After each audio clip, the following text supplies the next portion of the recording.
वर्णिवेशरमणीयदर्शनम्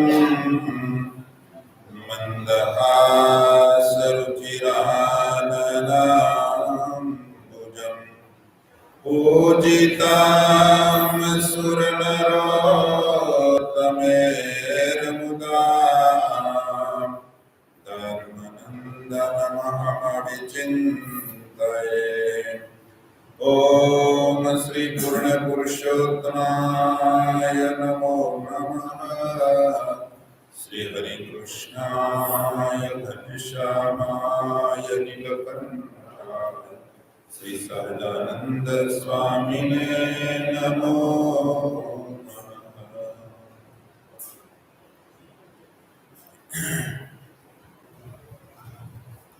कया विषय पर आया છે?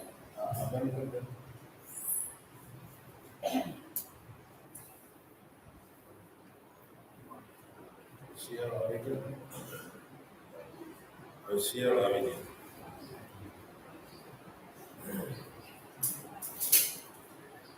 કયા વિષય ઉપર વાત ચાલે છે? કહો. હે?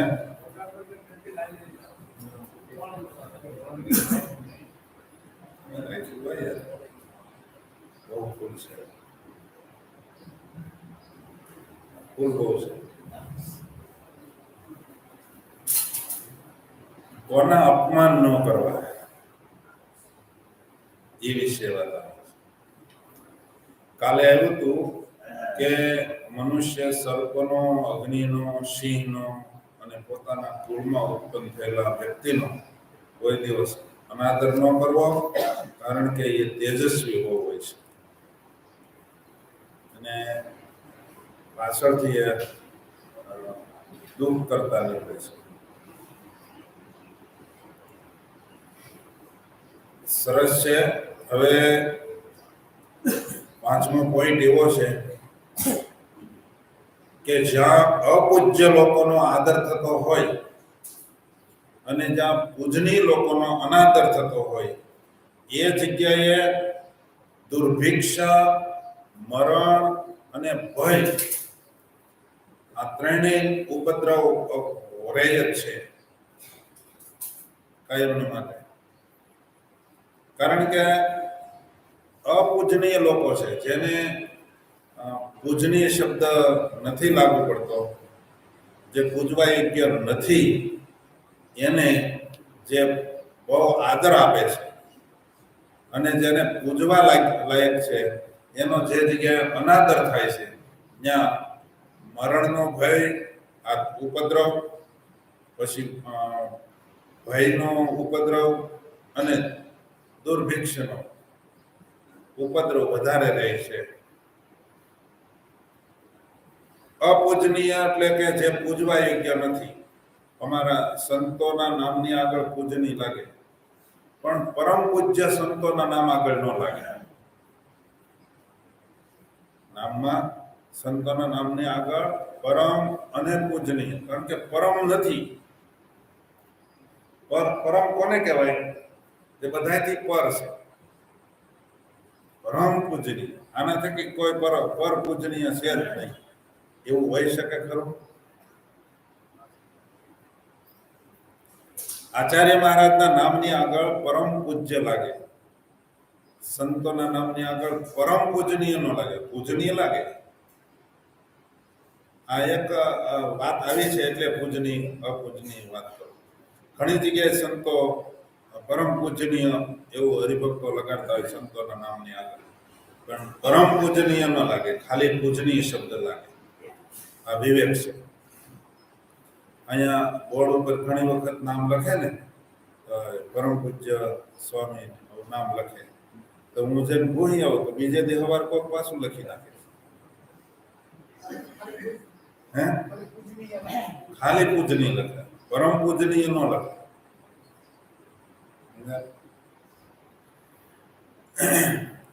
જ્યાં અપૂજનીય લોકો છે એનો લોકો આદર કરે છે.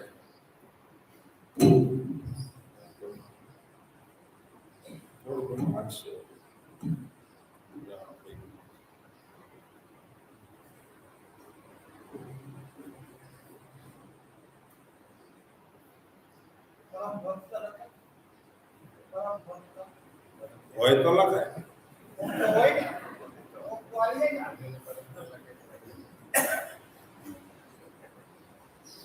ખાલી ભક્ત લખો ને તોય હાલે. એના પર્વતભાઈ ને બધા છે એના જેવા બીજા કોઈ ન થઈ શકે. બરાબર.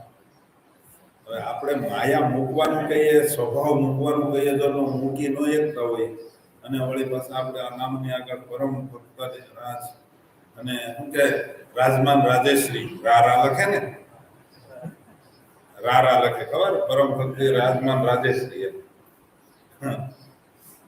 આપણને એમ થાય કેટલી કેટલી ઉપમા હતી ભગવાનને અતિ પ્રિય એવા ભક્તરાજ શ્રી એમ કરીને નામ લખે. હોય તો આપણે વંદન. એટલે જ્યાં અપૂજનીય લોકો છે એને બહુ આદર આપે છે એટલે સમજી લેવાનું ત્યાંથી શેકું રહે. અને પૂજનીય લોકોનો જે અનાદર કરે છે ત્યાં ભય આવે આવે ને આવે 5 દી વહેલા મોટો પણ એને ભય આવે. ભય છે એની માથે, એ નિર્ભય નહીં થઈ શકે.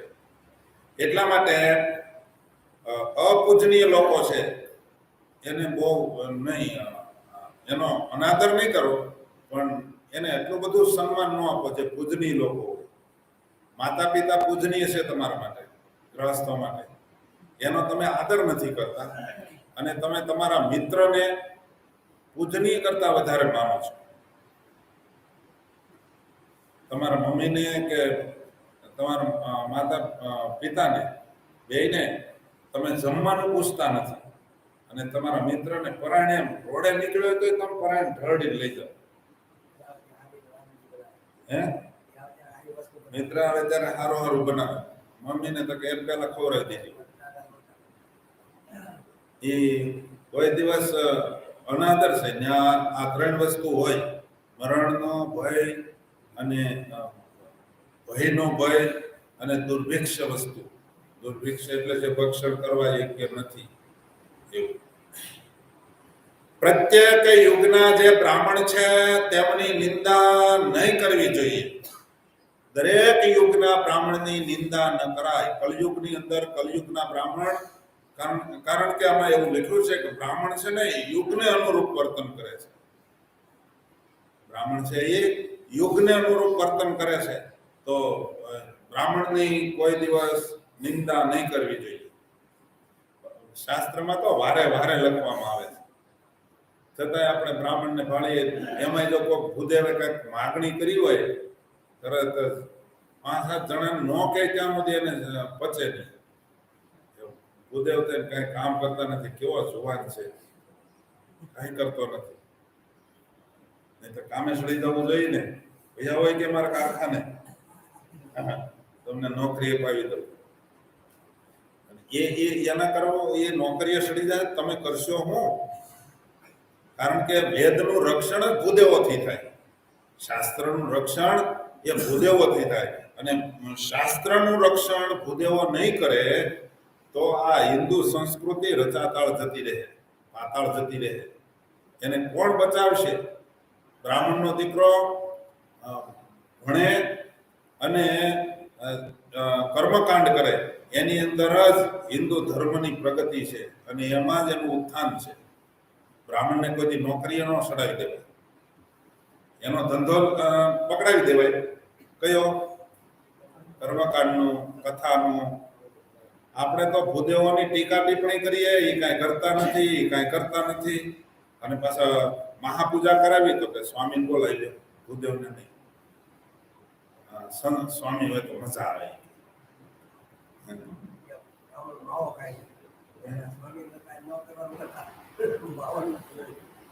એ મોટી વાત આવે છે કે ભૂદેવ હોય કે માવા ખાતા હોય, તમાકુ ખાતા હોય. હું તો એમ કહું છું, તો તમે જે સંતોને બોલાવો છો મહાપૂજા કરવા, તો એ સંતો તમારી પાસેથી 1000, 2000, 5000, 10,000, 11,000 લઈ જાય છે, તો એ માવા કરતા વધારે ઓલું છે. કારણ કે 1 કોટી જેટલું ધન પોતાનું કરીને રાખે તો 1000 ગાયું મારાનું પાપ લાગે છે નિત્ય. તો આનો અર્થ શું છો? તમે બ્રાહ્મણને નિંદા કરીને એને કાઢી નાખ્યા, સાધુ પાસે પૈસા નહીં રહ્યા. તમે શું કહો? તમે આમ વિચારો. તમે હું ખુલ્લે ખુલ્લી કથા કરું તો એમ કે વારે વારે કે સંતોનું કાપે છે બહુ. એક હરિભગત તો એમ કહેતા એ કે હવે એનું બહુ ન સંભાળ કરવું આપણે. હું કોઈનું નથી સંભાળતો, પણ જે વાત આવે એમાં પોઈન્ટ તો કેવો ને.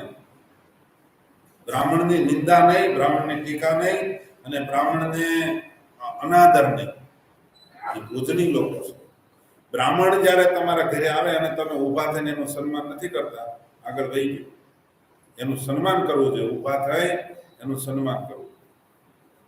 જ્યાં જે જગ્યાએ તમે ઊભા બેઠા હો ત્યાંથી ઊભું થઈ જવું.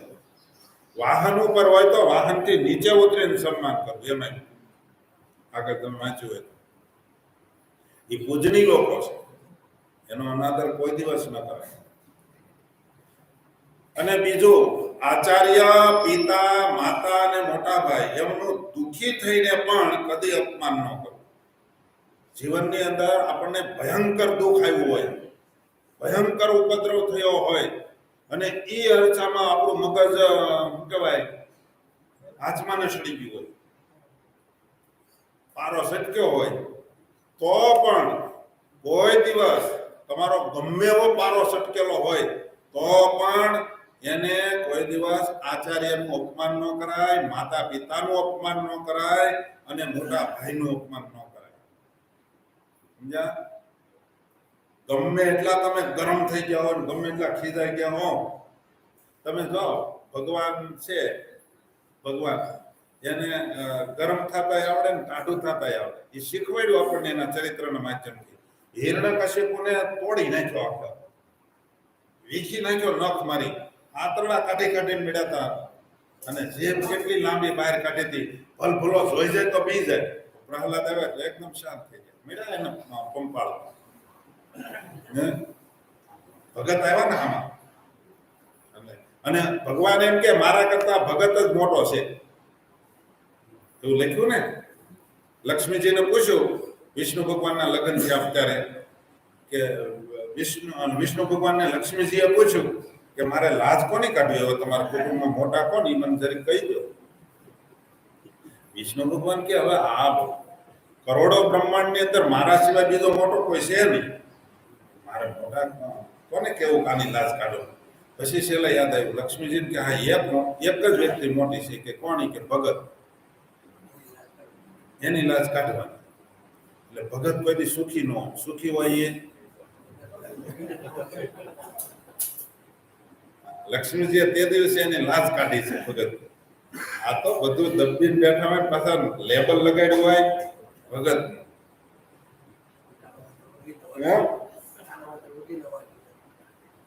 ભગત કોને કહેવાય? અને આપણે તો ભલે નિયમ ધર્મ ન પાડતો હોય, રૂપિયા વાળો હોય, પૂજા પાઠ ને તિલક સંલો કરતો હોય ને, એને આપણે ભગત માનીએ છીએ. બહુ સારા ભગત, બહુ સારા છે. કદાચ રૂપિયા વાળા હોય એમાંય સારા હોય, આપણે ના નથી કહેતા. પણ એ તમે રૂપિયા વાળા છે એટલે જો તમે એને ભગત હારા કહેતા હો તો તમારી માન્યતા ખોટી છે. ભગત ગરીબ હોય ને, એ જેટલા નિયમ ધર્મ પાળવાની કોશિશ કરતો હોય ને, તો રૂપિયા વાળા ન કરતા હોય. એ ગમીને બારી ગોતતા હોય, ત્યાંથી ગળકી નીકળી જવું. સમજ્યા? રૂપિયા વાળાને તમે નિયમ ધર્મની વાતો કરો ને એટલે એમ કે એવું બધું હવે એ પહેલાના જમાનાનું બધું થોડું ઘણું હાલે એમ કરી તમને ઢીલા પાડી દે. અને એટલા માટે હરિચરિત્રામૃત સાગરમાં સ્વામિનારાયણ ભગવાન પોતે બોલ્યા છે, તમે આબાદ ત્યાં સુધી જ છો, તમને ધર્મ નિયમ ભક્તિમાં ચડાવ ત્યાં સુધી જ છે, જ્યાં સુધી કોઈ મોટા તમારી પડખે નથી ચડ્યા. સમજ્યા? હારા હારા હતા એને બધાને જો પૈસા વાળા પડખે ચડી ગયા એટલે ચકી ગયા ને. ભગત હોય કે સાધુ હોય, એને રૂપિયા વાળા પડખે ચડ્યા એટલે આ ચકી ગયા, અને જે માર્ગ હતો એ ભૂલાઈ ગયો. રૂપિયા વાળા થોડાક દે તો તમારી ભેગા પડી જાય, કારણ કે એની સિસ્ટમ જ હોય ને એવી, કોણથી કેમ રૂપિયા કાઢવાનું, કોને કેમ પાડી દેવો હોય આવડે તો આય. અને જેને એવી બધી આવડત હોય ને કોને કેમ શીશામાં ઉતારવાનું, એ જ રૂપિયા વાળો થાય આ જમાનામાં. શું કહો તમે બધા? હે પેલા આપણે હાસ્ય કલાકારો બધા એમ કે જેના બિલમાં ડીંગ હોય ને એને ત્યાં જ બિલ્ડિંગ હોય. શું કહો? એક હરિભગત ફૂલનો ટોપલો લઈને આવ્યો. ફૂલનો ટોપલો લઈને ભગવાનને ધરાવવા આવ્યો. તો ફૂલનો ટોપલો ન લીધો, સ્વીકાર્યો, ભગવાનને ના પાડી દીધી. કે પણ વાંધો હું, મેં મહેનત પરસેવો પાડ્યો, પાણી વાળ્યું અને તમારા માટે ફૂલ ઉગાડ્યા, આ જાતે ઉતાર્યા છે, એક એક ફૂલને ખંડિત નથી થવા દીધું, એવા ફૂલ લઈને આવ્યો છું, વાંધો શું છે? એ કે ને સીધા શેડા આપીને એમને બોલ્યા શું કે વખું પાણી ત્યાંથી પાણી પાઈને ફૂલ લાવ્યો.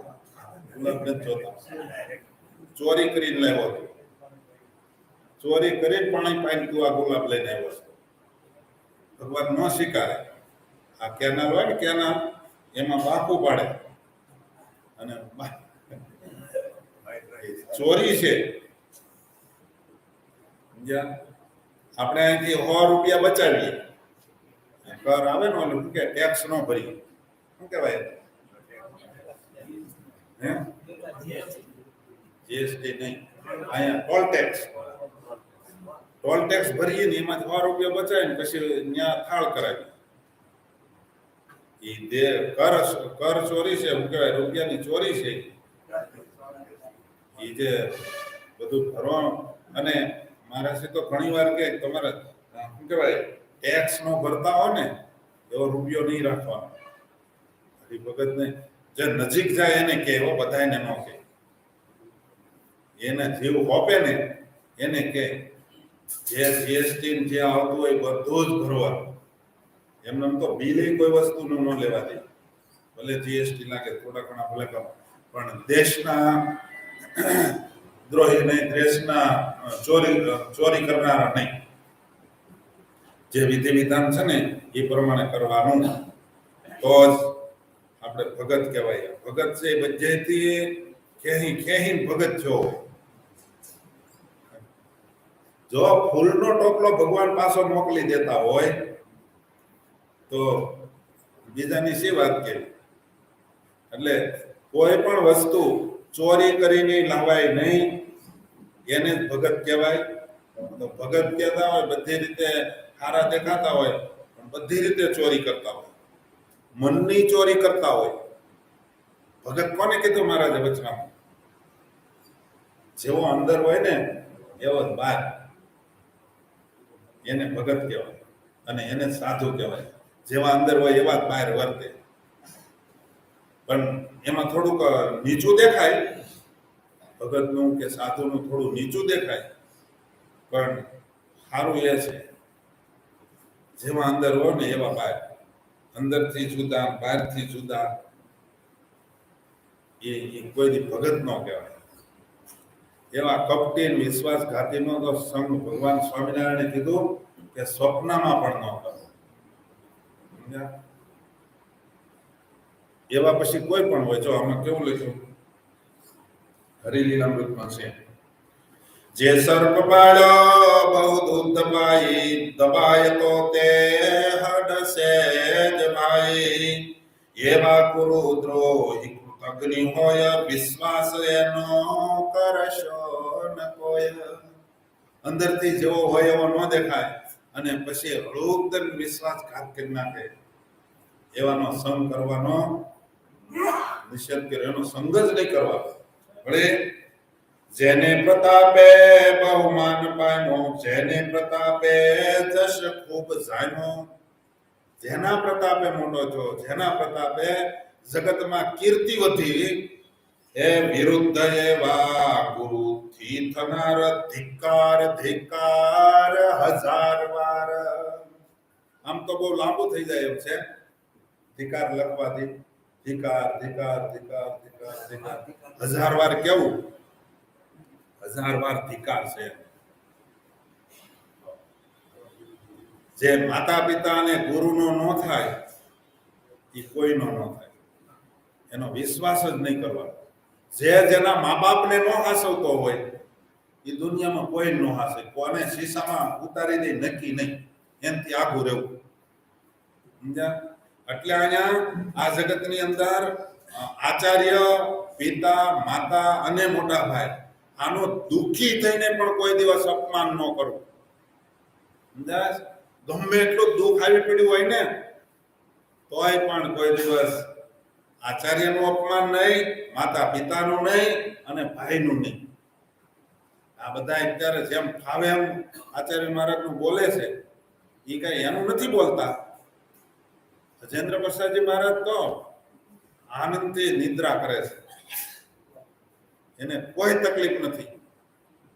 એ બોલે છે કોનું બોલે છે? સ્વામિનારાયણ ભગવાનનું. એનો પુરાવો હું તો મનુસ્મૃતિ અને ભવિષ્ય પુરાણમાં ચોખ્ખું લખ્યું છે, આચાર્ય છે ને, આચાર્ય એ પરમાત્માની મૂર્તિ છે. આ જો એક વાત તમે કાળજીમાં લખી લેજો, તમારી રીતે તમે વિચાર કરજો. અત્યારે સાધુનો અનાદર બધે થવા માંડ્યો, એવા કોઈ ભગવાનના ભગતનો અનાદર થવા માંડ્યો, એનું જો કોઈ કારણ હોય તો એ કારણ આ છે, તમે ભગવાનનો દ્રોહ કર્યો, ભગવાનનું અપમાન કર્યું. ભગવાનનું અપમાન કર્યું કઈ રીતે? તો કે તમે આચાર્યનું અપમાન કર્યું ને, જે ભગવાનનું અપમાન છે. અને એ જે ભગવાનનું અપમાન કરે એને બીજે ખત્તા જ ખાવાના રહે,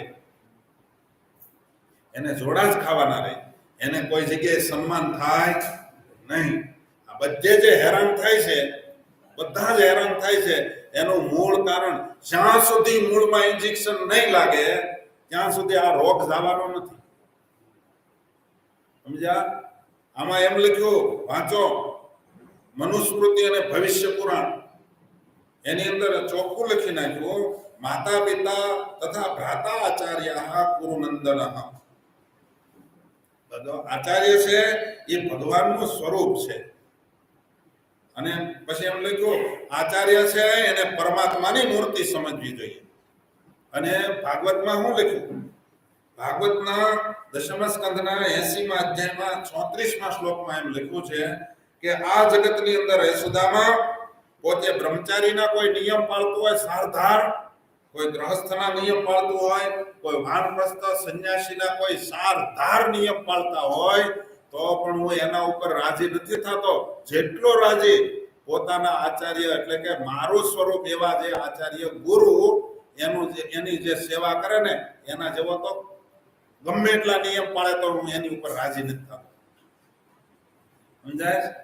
તો નિયમ ધર્મ પાળતા હો અને જો ગુરુનો દ્રોહ કરતા હો, જગતમાં ઘણા એવા છે ગુરુનો દ્રોહ ભરપેટ કરે, જ્યાં બોલવાનું આવીને બોલી નાખે, પણ નિયમ ધર્મ પૂરા પાડતા હોય. અને એટલા માટે જ લોકો અંજાઈ જાય છે ને.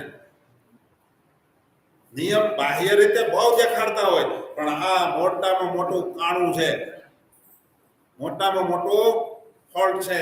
જ્યાં ગમે એટલું તમે પાણી ભરશો ને પાણી નહીં ભરાય. શું કામ? એ ફૂટી ગયેલું વાસણ છે. અને એમ નિયમ ધર્મ પાળી પાળીને તમે તૂટી જાઓ. પણ જો તમે આચાર્યનો દ્રોહ કરશો ને તો તમારું કોઈ જગ્યાએ વાંધો નહીં થાય. તમે ભરવાની કોશિશ કરશો ને, ભરાશે નહીં. તમે આ જગતમાં તમે વ્યાપક રીતે દ્રષ્ટિ કરો. હું બોલું તો હું આંખે સડું, બાકી તમે પોતપોતાની રીતે વિચાર કરે. ઘરે બેઠા બેઠા જોનારા તમારા વિચારજો.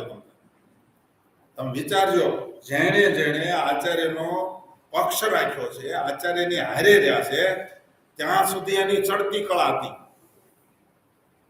તમે જોયું ને? અને જેની ઘડીએ તમે આચાર્યને મૂક્યા, એટલે કોને મૂક્યા? પરમાત્માને.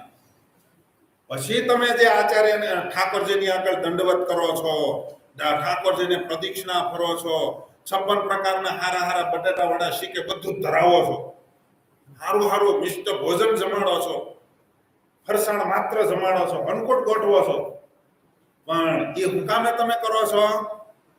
એ બાહ્ય દેખાવ, હરિભક્તોને આંજવા કે મારામાં ભક્તિ ભાવ છે. જો તમારામાં પરમાત્માનો ભગવાનપણાનો ભાવ હોય તો મારા જેમ કે આચાર્ય છે એ મારું અપર સ્વરૂપ છે. તો તમે હાલતું ચાલતું સ્વરૂપ ભગવાન મૂકી ગયા એને તો માનતા નથી. તમે એનો તો દ્રોહ કરો છો અને બાહ્ય રીતે તમે મને થાળ ધરાવો છો. એ ગમે તમને હારાહારી રાખે ને તમારા છોકરાને કોઈ ભાડે બે ધોલ નાખે તો તમે શું કહો? એ ભાઈ તું આ શું કરશો? જોક નહીં. એક એના દીકરા છે આચાર્ય છે ને, અને એનો કોઈ દિવસ આપણે અનાદર કરી જ ન શકાય અને એનો શેડો ફાડી જ નહીં શકીએ. આપણે ગમે તેમ થાય ને તો એની હારેથી આપણે શેડો ફાડી નહીં શકીએ. કદાચ કોઈ એમ ક્રોધમાં આવીને એમ કે મારે ને આચાર્યને હવે કોઈ લેવા દેવા નહીં, તોય નહીં થાય. શું કામે નહીં થાય?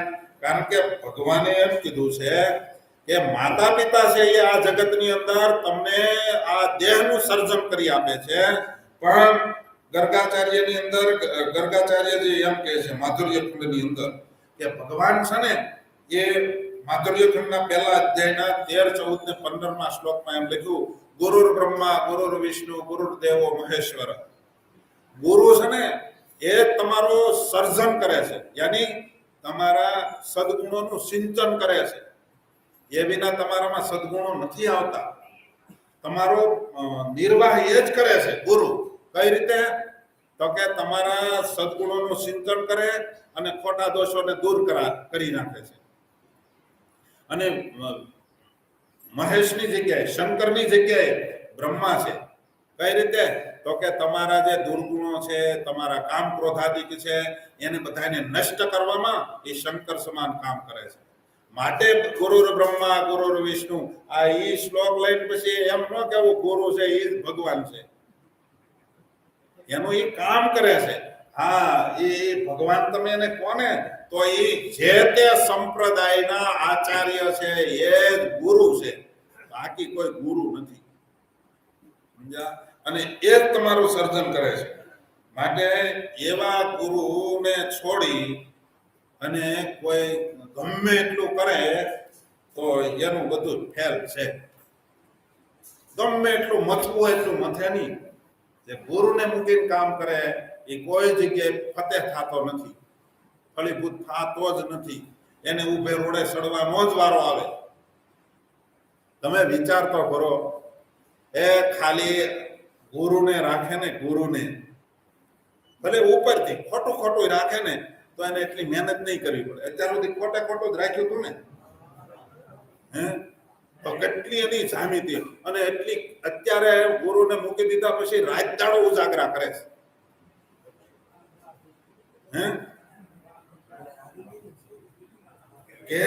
કેટલી મહેનત કરે, અને તોય પાછું જે પહેલા જે તાળીઓની ગગડાટી અને પહેલા જે એને સન્માન મળતું હતું, અને ખાલી બોલે ત્યાં તો આયા મેં એવું ક્યાંક જોયું હતું, આયા જતું લગભગ બોલો કરોડો રૂપિયા આવ્યા હતા. હે? એ આચાર્યના નામે આવ્યા હતા. હવે કરો લો એ. સમજ્યા? આ જગતની દ્રષ્ટિની વાત કરું છું. પરમાત્મા પાસે જવાની વાત તો પછી. આ એક સામાન્ય ખોટું રાખે તો એની કીર્તિ કેટલી વધી જાય. પણ જો એને છોડી દે પછી રાત દાડો મથવું પડે, એને બહુ મહેનત કરવી પડે, ત્યારે ભેગું ન થાય. તેમ છતાંય ભેગું ન થાય. એ કેવું કહેવાય? તોય સમજાય નહીં. નહીતર કામ ક્રોધાદિક અંતઃશત્રુ ક્યાંના માથા મારતા હતા. એ કઈ નીકળ્યા ભેગા કઈ બધું બગડ્યું એવું નથી કઈ હતું. પણ જ્યાં સુધી એને પરમાત્માને રાખ્યા ત્યાં સુધી કોઈ માથું ન ઉચકી શક્યા. પરમાત્મા એટલે આયા કીધું છે આચાર્ય છે, પરમાત્માની મૂર્તિ છે. એટલે એને તમે રાખ્યા ત્યાં સુધી તમારો કોઈ વાળ વાકો ન કરી શક્યો, અને પછી તરત કેમ માથે ટોપલા મીડ્યા ઢોળાવા? એના એ લોકોની તારીખો લેવાતી હતી. મારે ઘરે પધરામણી અથવા તો મારી ઘરે કથા બધું કરો, સમય નહોતો મળતો. અને અત્યારે હવે ભાઈ તૈયારી ન હોય તો હાલશે. એટલે પણ હું કામે હું છું. સમજાય છે? આનું મૂળ કારણ તમે જો ભવિષ્ય પુરાણ અને મનુસ્મૃતિ પુરાણ આપણને પૂર્તિ આપે છે. વાત આપણને મળતી આવે છે કે જેણે જેણે આચાર્યને મૂક્યા એ કોઈ જગ્યાએ ફતે નથી થતું. મહેનત ન પડે. આ ભગવાનની મૂર્તિ છે અને ત્યાં સુધી લખીને જો કોઈ એમ કે આવું કેમ બોલે છે, પણ ખોટાને તો ખુલ્લા પાડવા જ પડે. આ ખુલ્લા ન પાડ્યા ને એટલે જ્યાં લાગ્યા હોય ને બધા તમે સોટી ગયા. જેવા હોય એને કેવું જ પડે, ભાઈ તું ગોઘરું લઈને શેવાયો લઈને જાશો ક્યાં? આ ગધેડું છે એને શેળાયો વાળવા જાય તો હા જો રામાનંદ સ્વામી કીધું એ તમે કહો છો ને એટલે વાંચી લો. જો એ પત્ર લખાવી અને રામાનંદ સ્વામી એ બધે મોકલ્યા ને સર્વ સંત ને હરિજન પાસ એ અમે વિમુખ કર્યો છે આજથી આ સંપ્રદાય થી રઘુનાથ દાસ. નામ દઈને કીધું કે આ રઘુનાથ દાસ ને જોજો અમે વિમુખ કર્યો આજથી. એ થયો છે હવે વિમુખ સત્સંગ થી અને એનો જે કોઈ કરશે સંગ એ તેની અસર એને લાગશે અને થાશે ભક્ત પણામાં મોટો ભંગ. જો આ રામાનંદ સ્વામીએ નામ દઈને કીધું.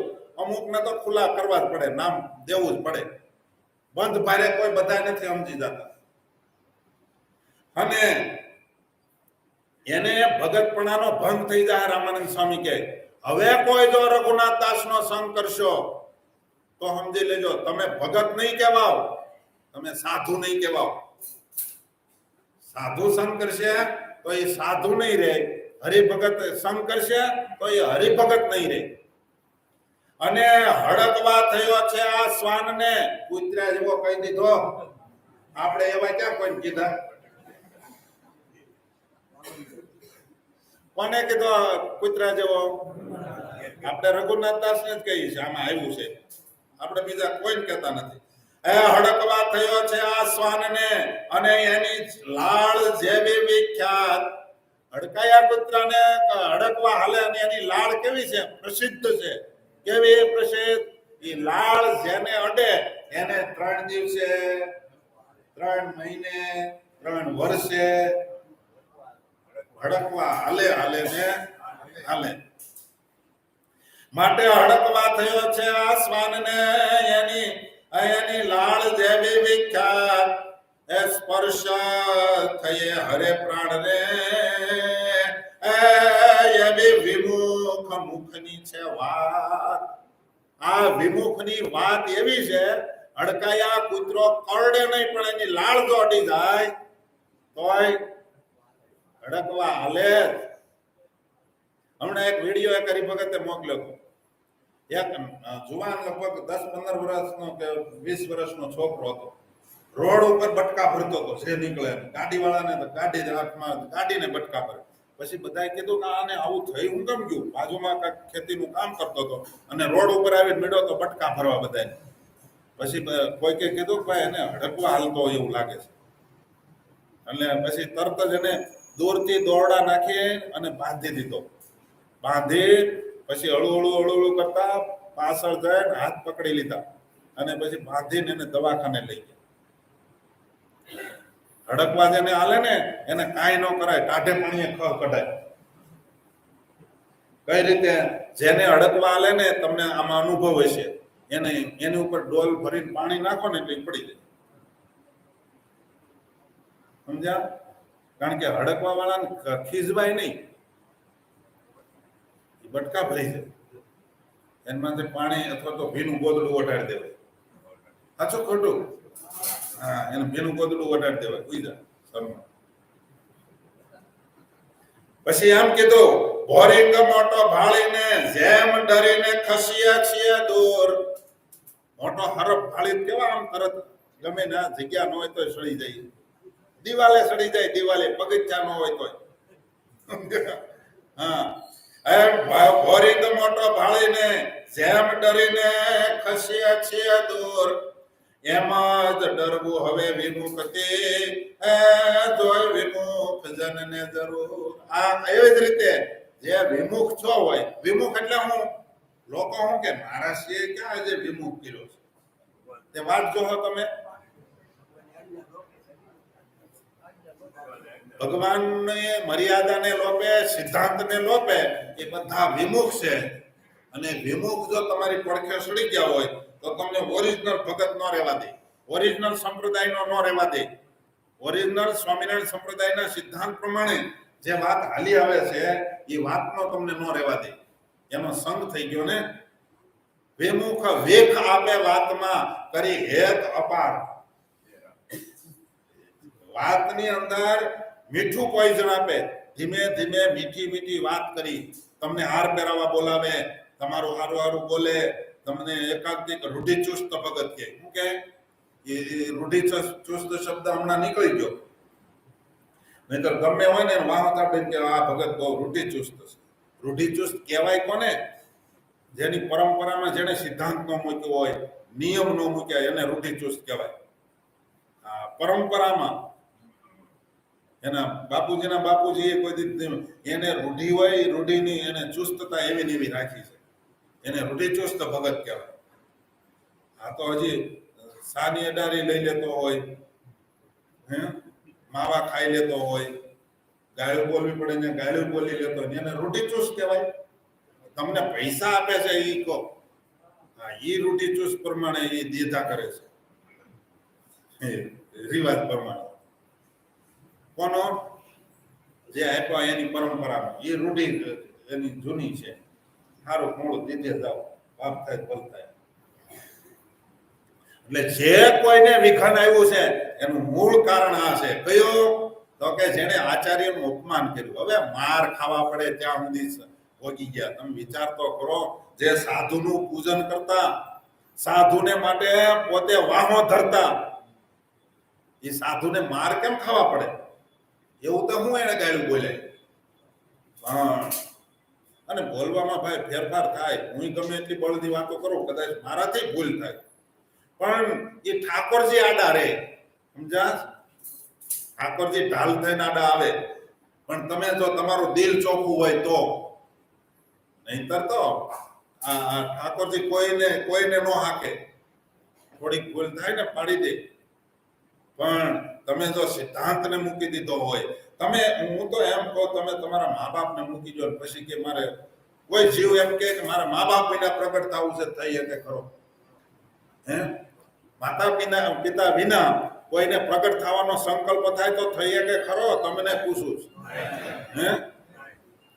તો જે ગુરુને મૂકીને એમ કે હું મહાન ભગત થઈ જાઉં, અક્ષરધામમાં વયો જાઉં, તો જાય ખરો?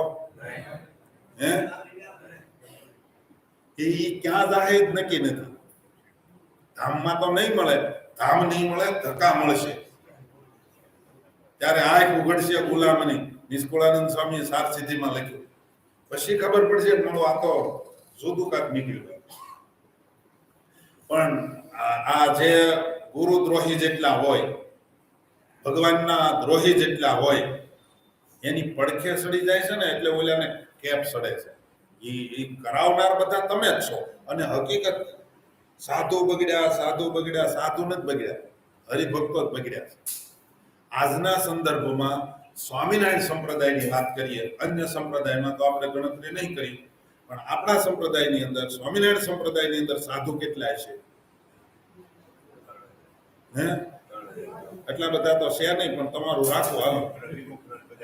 નો એ વિમુખ હોય સાધુ તમે એના કહો છો. જેને આચાર્ય પાસે દીક્ષા નથી લીધી, હજી તમારામાં જ વિમુખપણું છે. જે ઓરિજિનલ ગુરુ પરંપરા હાલી આવે છે એને મૂકીને કોઈ દીક્ષા લે છે. આ નવા કિરા એની પાસે કોઈ દીક્ષા લે એને સાધુ ન કહેવાય કાંઈ. અને તોય એને તમે સ્વામી કહીને પગે લાગો ને દંડવત કરો તો તમે ગુરુ ઓરિજિનલ ગુરુ મંત્રના દ્રોહી છો. હું જે તે સંપ્રદાયની અંદર હાથે પહેરી લીધા હોય અને એને જો તમે સાધુ કે ભગત કહો છો ને તો એટલા તમે દ્રોહી છો, ઓરિજિનલ પરંપરાના દ્રોહી છો. તમને તો બે હરખા, આય હરખા ને આય હરખા. એને સાધુ જ ન કહેવાય. એને તો શું કહેવાય, રાવણને સાધુ કહેવાય. એ ઘડીક પહેરીને આવ્યો હતો, હાથે જ પહેરી લીધા હતા. એને કઈ કોઈ રામાનુજાચાર્ય પાસે નહોતા ગયા.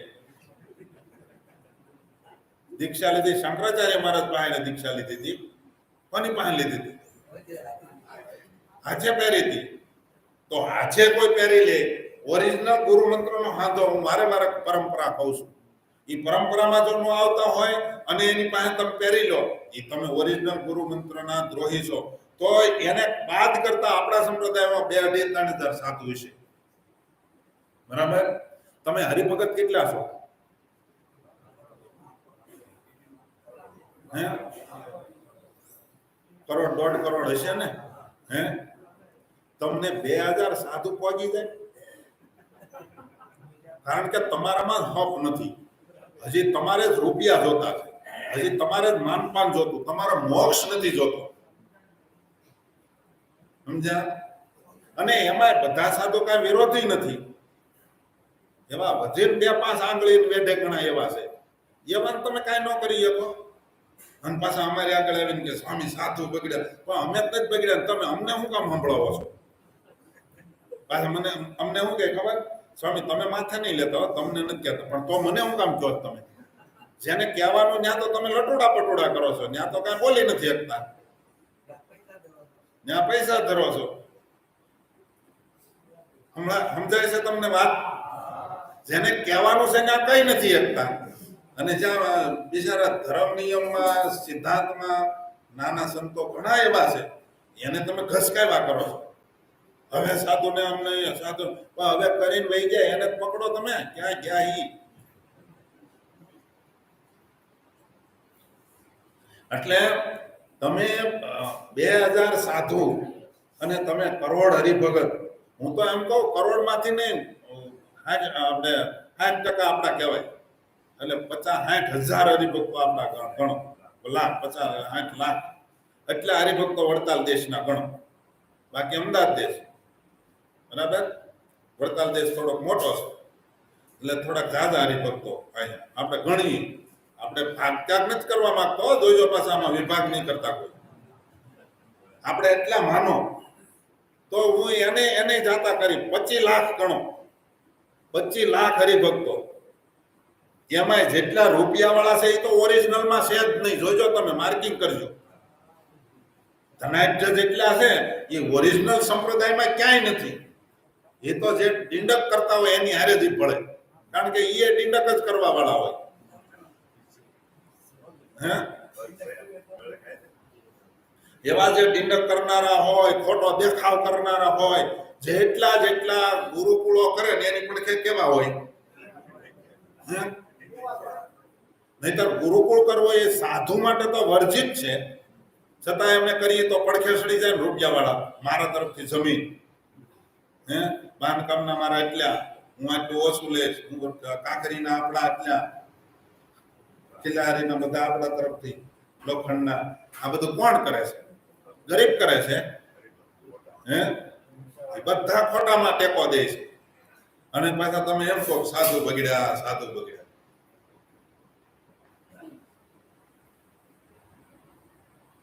એટલા માટે હકીકતમાં ભગવાનના ભક્તોએ બહુ વિચારવું પડે એમ છે. તમે ખાલી એટલા એમાં 2-5 સાધુ મેં તમને કીધું એમ, એવા 2-5 સાધુને તમે હું હજી એમાંથી ત્યાગ ભાગ કરું. 25 લાખ એ નથી ગણતો. હાલો, 1 લાખ હરિભક્તો અને 5 સાધુ તમે કાબુ ન લઈ શકો.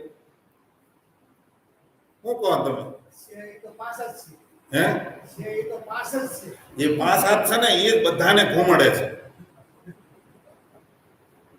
એને વાહે હાથ રાખીને બાંધીને રૂમમાં પૂરી દો ને, જે એટલું જ ખવડાવો. આપણે બીજું તો હિંસા તો ન કરાય.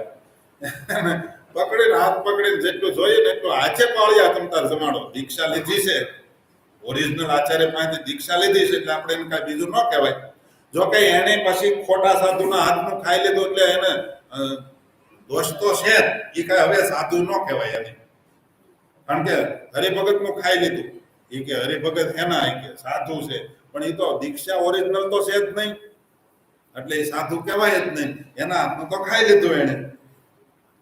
એટલે એને છતાંય આપણે એમ માનો કે ગુરુ મંત્ર એની પાસે આવ્યો છે, એટલે આપણે એ મહાન સમજીને એને જમાડો, પણ હાથ બાંધજો. વાહે રાખી. એટલું તમે 1,00,000 હરિભક્તો ન કરી શકો? હે પણ હરિભક્તો અત્યારે છે ને મોટા ભાગે મહિમાથી આવે છે બિચારા. બાકી તો મકાઈનો દોઢો મોરડે મોરડી નાખે છે.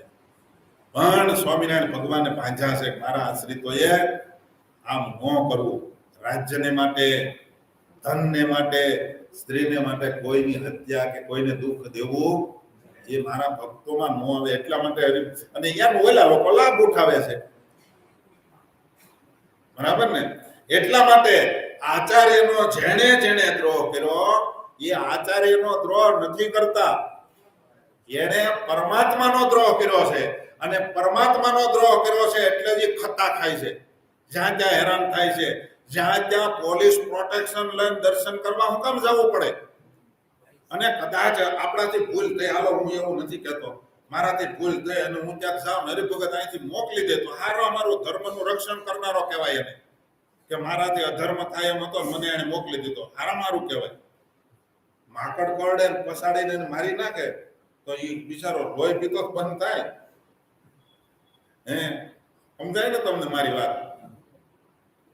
એમ કોઈ હાલો એને કાઢી નાખે અને હેરાન કરીને મોકલી દેવું કોઈ તો ઉલટાનું સારું માનવું જોઈએ કે આને ખરો ભગત કહેવાય, કે એ ધર્મનું રક્ષણ કરે છે, મારાથી બગડે એમ હતું. અને હું તો રાજી છું તમને. અને જો એવું શરૂઆત અહીંથી કરવી પડે તો ચાલુ કરજો, સમજાય? પણ તમે તો બીજેથી નથી કરતા, માહિતી આના કરો. તમારે તો પ્રસાદ જ જોતો પછી ક્યાં વાત રહી? માનપાન જોતું છે. માનપાન ન દે ને તોય જીવ કેટલો અવળો હાલે નક્કી નહીં. શું કહો તમે?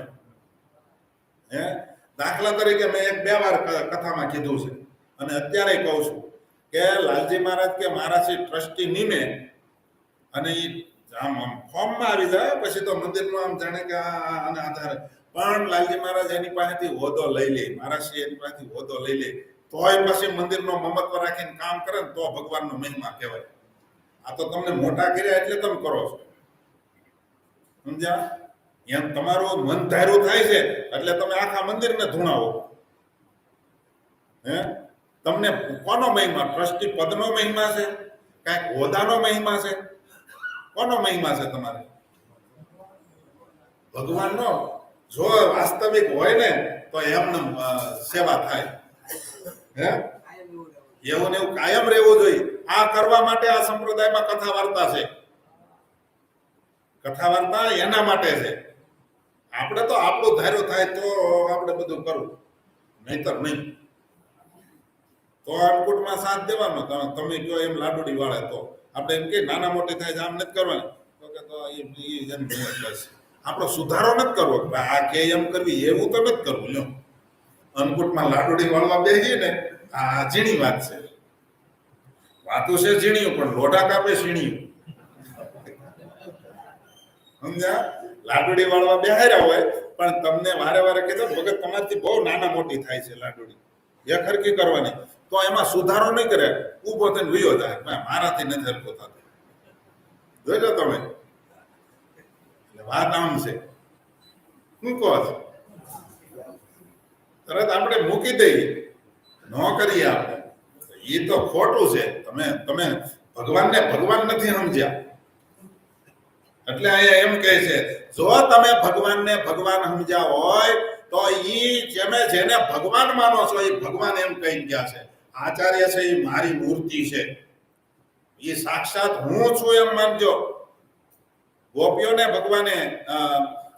ભગવાને ગર્ગાચાર્યના સંહિતામાં લખ્યું છે, તો એમાં એમ ચોખ્ખું લખ્યું છે કે એવા ગુરુને મારા વંદન છે. ભગવાન વંદન કરે છે. કેવા ગુરુને? તો કે જે ગુરુર બ્રહ્મા ગુરુર વિષ્ણુ ગુરુર દેવો મહેશ્વર, એ જે શ્લોક બોલીને જેનું વર્ણન કર્યું છે એવા ગુરુ. એવા ગુરુ તો એક જ છે જે તે સંપ્રદાયમાં, આચાર્ય જ, બીજા કોઈ ગુરુ છે નહીં. એ જ સર્જન કરી શકે, એ જ પાલન પોષણ કરી શકે અને એ જ કામ ક્રોધાદિકને નષ્ટ કરાવી શકે, બાકી નહીં.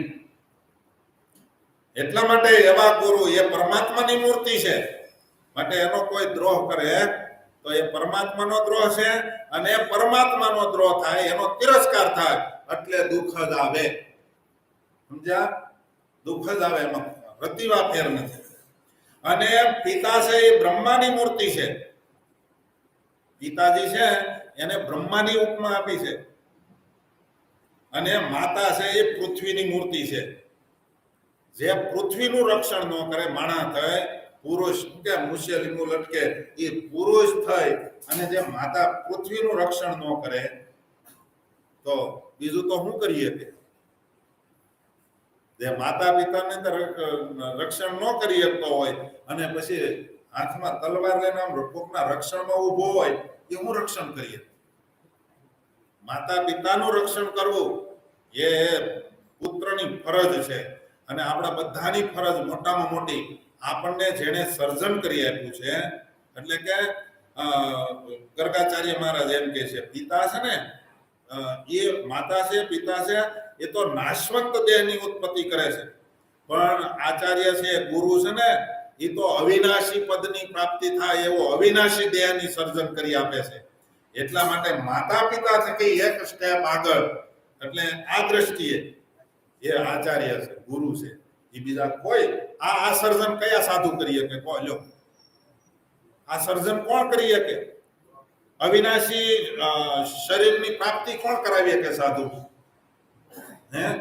જો એ ન કરાવી શકે તો એ ગુરુ નથી. આનું સર્જન જે કરાવી આપે ને એને જ ગુરુ કહેવાનું. એ ગુરુ મંત્રથી જ બીજું સર્જન થાય. અને ગુરુ મંત્ર આચાર્ય મહારાજ જ આપી શકે, બીજા કોઈ આપી શકે નહીં. અત્યારે આને કોઈને વહમું લાગે કે સાધુ નહીં કે ગુરુમાંથી કાઢી નાખે, કે મહારાજે હરિલીલામૃતમાં લખ્યું છે કે 4 સદગુરુ થાપ્યા હતા. એ સદગુરુ થાપ્યા હતા, મુખ્ય બનાવ્યા હતા. એને ગુરુ મંત્ર આપવાની આજ્ઞા નહોતી કરી સ્વામિનારાયણ ભગવાન. બતાવો હરિલીલામૃતમાં. હે? 4 સદગુરુ ભગત તમે શું કહો છો? કે વ્યવહાર કે આ લોકમાં સંતોને કઈ પૂછવું હોય, ગામડે કોને મોકલવા, આ 4 જણાને આ ભગવાન કહી દે, એ 4 જણા પછી બીજા બધાને મોકલવાને મોકલી દે. એટલે એમ મોટેરા કર્યા હતા, પણ કોઈને ગુરુ મંત્ર આપવાનો અધિકાર સ્વામિનારાયણ ભગવાને નહોતો આપ્યો એ વખતે. કે તમારા જાનમાં હોય મને કહેજો. હે? આચાર્યને જ આપ્યો છે અને એ જ સર્જન કરી આપે. એટલા માટે માતા પિતા અને ગુરુ આ ત્રણનું જે અપમાન કરે છે, એ કોઈનું અપમાન નથી કરતો.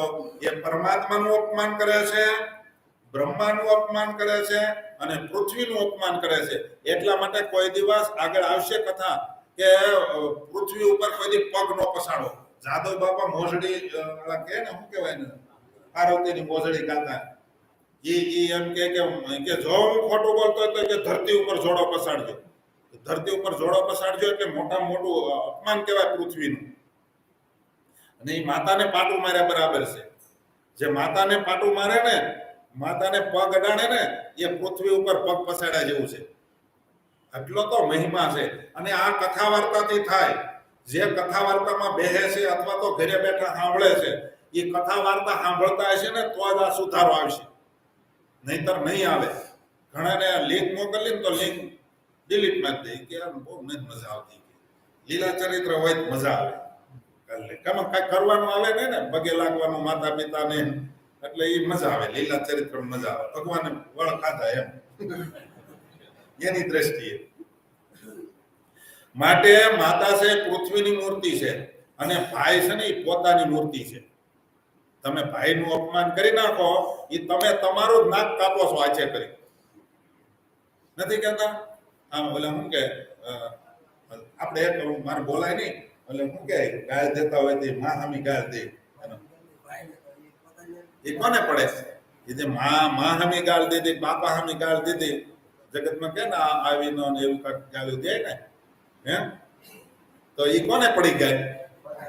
તું એની માને ગાળ દેશો તો તારી માં કોણ?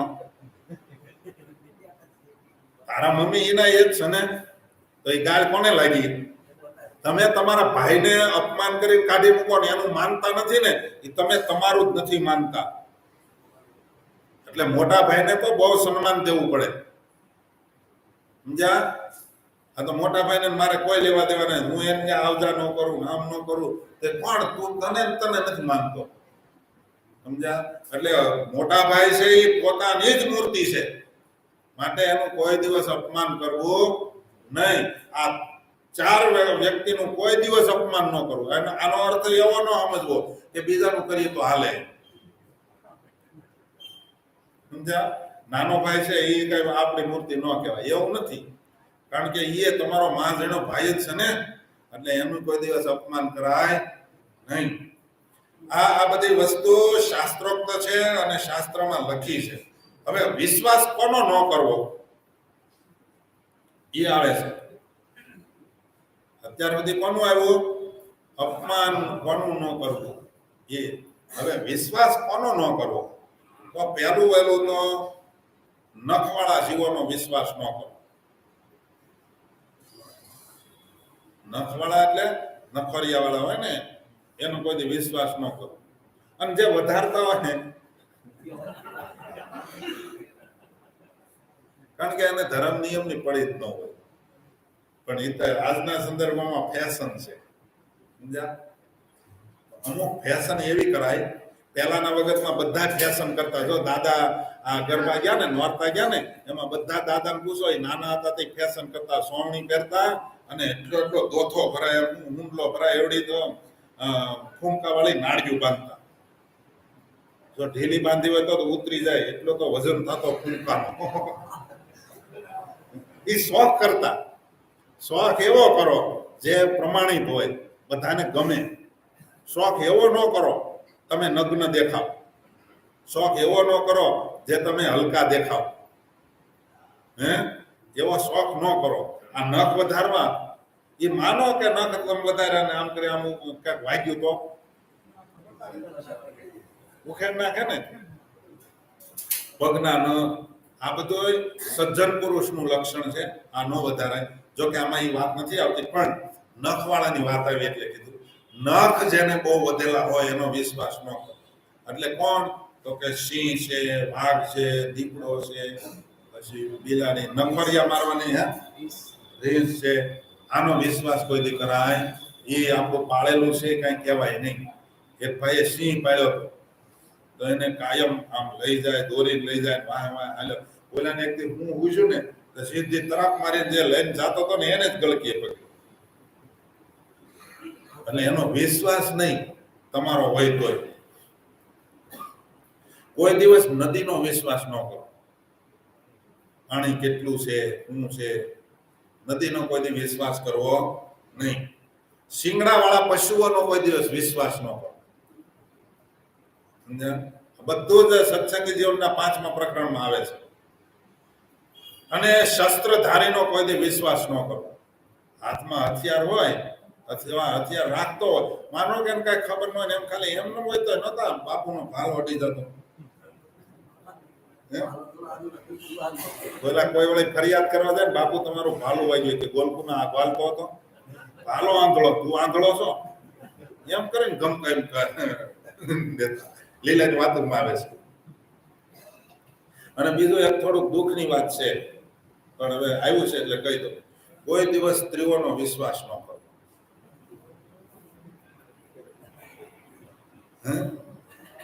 એમાં બધાને મીડા માથા હલવાય કે હાચી વાત છે, કારણ કે અમારે શીંગડામાં પગ આવી ગયો છે. પણ કઈ રીતે એ જોવાનું જગતમાં સ્ત્રીઓનો? કારણ કે એને યુધિષ્ઠિર મહારાજનો શાપ છે. સ્ત્રીઓના મોઢામાં કોઈ દી વાત રહે નહીં. તમે એમ કહો કે મારા મમ્મી છે, મારી બેન છે, મારા ઘરવાળા છે, કોઈ દી કોઈને ન કહે, એવું બને જ નહીં. યુધિષ્ઠિર મહારાજનો શાપ છે. તારા મોઢામાં કોઈ દી માં કુંતાને કહી દીધું કે માં આજથી હું નારી માત્રને હું શાપ દઉં છું, કોઈ દિવસ તારા મોઢામાં વાત નહીં રહે. શું કામે?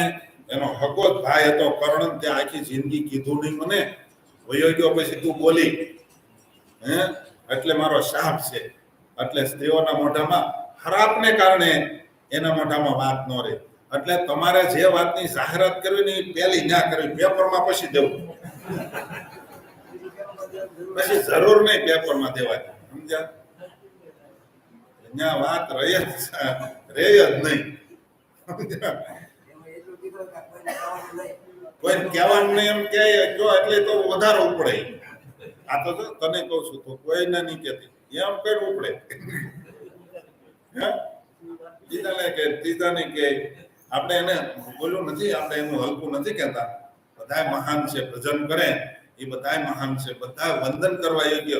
એવું લખ્યું છે સત્સંગી જીવનમાં કે પતિવ્રતા નારી છે ને એના ચરણની રસ તો બ્રહ્માદિક દેવતાઓ લે છે. આપણે એને હલકા કેમ કહેવાય? બીજા શબ્દથી નવાજતા નથી, પણ શાસ્ત્રમાં લખ્યું છે એનો બહુ વિશ્વાસ કરવો નહીં. ભલે તમારા મમ્મી હોય, મમ્મી કોઈ દીકરાનું અહિત ન કરે, પણ એનું હિત કરવા માટે અતિ ભાવમાં આવી જાય તો વાત બોલાય જાય. સમજ્યા? આ સંપ્રદાયમાં ઘણી વખત કેવું થાય ખબર? પહેલા આપણે બધી વાત લીકેજ થઈ જતી, એનું કારણ હું ભાવમાં આવીને કહી દેતા હતા. અને હજી હરિભક્તો ઘણા ભાવમાં આવી જાય, ઓરિજિનલ વાત હોય કહી દે. અમુક વખતે ઓરિજિનલ વાત ન કહેવાની હોય, અમુક જગ્યા એવી હોય જ્ઞાની વાત કરવો બધે. પાછો કપટ તો રાખવું જ નહીં. જ્યાં નિષ્કપટી થવાનું છે ત્યાં કપટ રાખવાની વાત નથી કરતો. જો આનો અર્થ અવળો નહીં કરશો, કોઈ વાતનો અવળો અર્થ કરશો ને તો આમાંથી તમને ઘણો મસાલો મળી જાય. પણ વાત તમે સીધી રીતે લેજો. અને સ્ત્રીઓનો વિશ્વાસ ન કરવો અને દૂતનો એટલે કે એનો કદી જ વિશ્વાસ નહીં કરવો જોઈએ. આવું ચોખ્ખું લખ્યું છે. દૂત હોય ને દૂત, તમારું એ પૂરું જ્યાં કરશે જેવું નક્કી ન હોય. ઘણી વખત એવું થતું, મારા શ્રી કાંઈ કાગળિયાને ઝેરોક્ષ કરવા મોકલે ને તો મારે ફૂટી જાય, અને ઓલા દઈ દે 2-5 હજાર કે જેટલું જોતું હોય, અને એ અમુક ઝેરોક્ષ એને આપી દે. એવું થાય.